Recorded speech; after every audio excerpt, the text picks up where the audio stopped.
Hi friends 30 days சேலஞ்சோட டே 30 இன்னையோட நம்ம challenge வந்து முடிய போகுது. ஸோ இந்த சேலஞ்ச் எடுத்ததுக்கு மெயின் ரீசனே வந்து என்னால் ரெகுலராக வீடியோஸ் போட முடியல. கண்டிப்பாக ரெகுலராக வீடியோ போடணும்னு சொல்லி எனக்கு நானே கொடுத்துக்கிட்ட ஒரு சேலஞ்ச் தான்.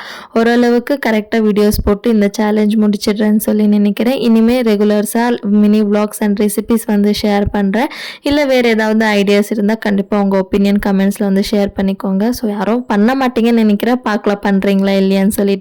ஸோ மண்டே மார்னிங் எந்திரிச்ச உடனே டீ போட வச்சுட்டு நைட்டு லெஃப்ட் ஓவர் கொஞ்சம் இருந்துச்சு, சரி அதை வச்சு பிரேக்ஃபாஸ்ட் முடிச்சிடலான்னு சொல்லிட்டு தான் ரெடி பண்ணிட்டு இருந்தேன். உங்களுக்கு எத்தனை பேருக்கு சப்பாத்தியை டீயில் முக்கி சாப்பிட்றதுக்கு பிடிக்கும்னு கமெண்ட்ஸில் வந்து சொல்லுங்கள். எனக்கு ரொம்பவே பிடிக்கும். ஸோ நைட்டு இது ஒரே ஒரு சப்பாத்தி இருந்துச்சு, அதை டீயில் வச்சு சாப்பிட்டுட்டு மார்னிங்கு சிக்கன் கிரேவியோட தோசை ஊற்றி பிரேக்ஃபாஸ்ட் முடிச்சாச்சு. ஸோ வீடியோ பிடிச்சா லைக் பண்ணிவிட்டு மறக்காமல் சேனலை சப்ஸ்கிரைப் பண்ணிக்கோங்க. ஸோ இதே மாதிரி இன்னொரு வீடியோவில் பார்க்குறேன். டில் தென் டேக் கேர், பாய்.